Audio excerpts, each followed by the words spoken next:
इस प्रदर्शनी में जो भी पहला स्थान प्राप्त करेगा वो कंपनी का आधिकारिक मुख्य डिजाइन अधिकारी बन जाएगा।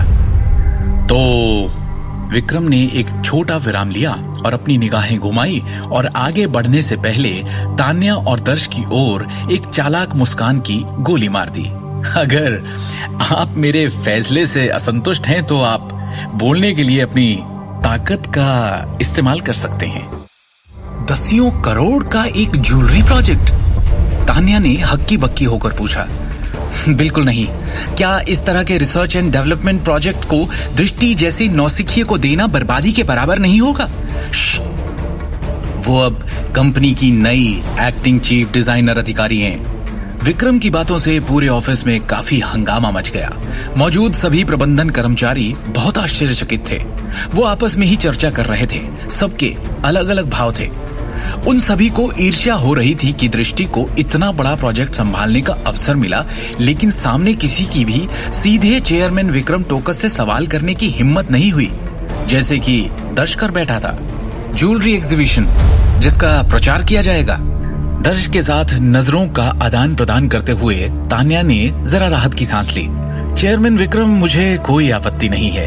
हालांकि मुख्य डिजाइन अधिकारी जिस पर आपकी नजर और उम्मीदें टिकी है वो आखिरकार ऐसा करने में सफल होने ही नहीं वाली, दर्श ने कहा। तान्या ने भी पूरे आत्मविश्वास के साथ कहा, चेयरमैन विक्रम, मैं भी अपनी खुद की ज्वेलरी डिजाइन भेजकर कंपटीशन में हिस्सा लूंगी। जब ज्वेलरी एग्जीबिशन खुलेगा आपको खुद अंदाजा हो जाएगा कि कंपनी में सबसे लायक ज्वेलरी डिजाइनर वास्तव में कौन है। विक्रम ने एक भाव रहित मुस्कान के साथ हल्के से कहा, आप सब अब अपने अपने काम पर वापस जा सकते हैं। इतना कहकर वो मुड़ा और अपने ऑफिस में चला गया। इतने लोगों को अपने खिलाफ देखकर दृष्टि का मन एक पल के लिए दुखी हुआ, लेकिन फिर उसने अपनी मुट्ठी बंद की और मन में सोचा कि उसे इस ज्वेलरी प्रदर्शन में अपने डिजाइन्स के जरिए खुद को साबित करना है, तान्या से जीतकर बाहर आना है, ताकि वो विक्रम द्वारा दिए गए इस महान अवसर का पूरा फायदा उठा सके। तब तक तान्या ने एक व्यंग्य भरी मुस्कान के साथ दृष्टि को ताना मारा। चेयरमैन ने तारीफों के पुल बांध लिए, उसका ये मतलब नहीं कि तुम गलत फहमी में पड़कर आसमान में उड़ने लगो। सच्चाई तो ये है कि तुम में कोई टैलेंट नहीं। ऐसा ना हो कि मुंह के बल गिरो और सारी दुनिया तुम्हारी हंसी उड़ा दे। किसे किसे बेवकूफ बनाओगी? प्रोफेशनल्स का टैलेंट क्या होता है ये मैं तुम्हें दिखाऊंगी। मुझसे तो तुम सपने में भी नहीं जीत सकती। सिर्फ एक एक्टिंग चीफ डिजाइन ऑफिसर हो तुम। कंपनी के डिजाइन डिपार्टमेंट में फैसला लेने का तुम्हें कोई हक नहीं, तान्या ने आत्मविश्वास से कहा।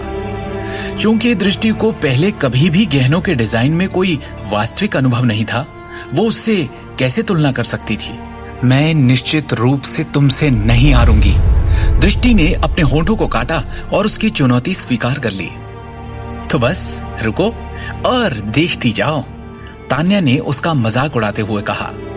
विक्रम की गैर मौजूदगी में दर्श भी दृष्टि का मजाक उड़ाने का मौका कैसे छोड़ता। उसने तान्या से कहा, आपको एक कुएं के तल पर इन 2 मेंढकों के साथ झगड़ा करने की जरूरत नहीं है। महंगे और असली गहने दिखते कैसे हैं इन्हें तो ये भी नहीं पता होगा, फिर भी ये करोड़ों के गहनों का एक टुकड़ा डिजाइन करना चाहते हैं। क्या मजाक है। इस बारे में बोलते हुए दर्श ने शिवम को घूर कर देखा और धमकी दी, और तुम क्या कहा था मैंने तुमसे? मेरी चेतावनी को अनदेखा करने की तुमने हिम्मत कैसे की? अब देखना, ऐसा सबक सिखाऊंगा मैं तुम्हें कि जिंदगी भर नहीं भूल पाओगे। जवाब देने के किसी भी इरादे के बिना शिवम ने दर्श को नजरअंदाज कर दिया और दृष्टि के साथ चला गया। गलियारे में शिवम ने दृष्टि का चेहरा देखा। ऐसे खुशी के दिन भी काफी उदास और परेशान दिख रही थी वो। जाहिर है शिवम को उसकी उदासी का कारण भी पता है। उसने उसकी ओर देखा और सलाह दी, इनकी बातों को भूल जाओ। ये वक्त खराब बातें सोच के खुद को नीचे गिराने का नहीं, अपने काम पर ध्यान देकर खुद को साबित करने का है।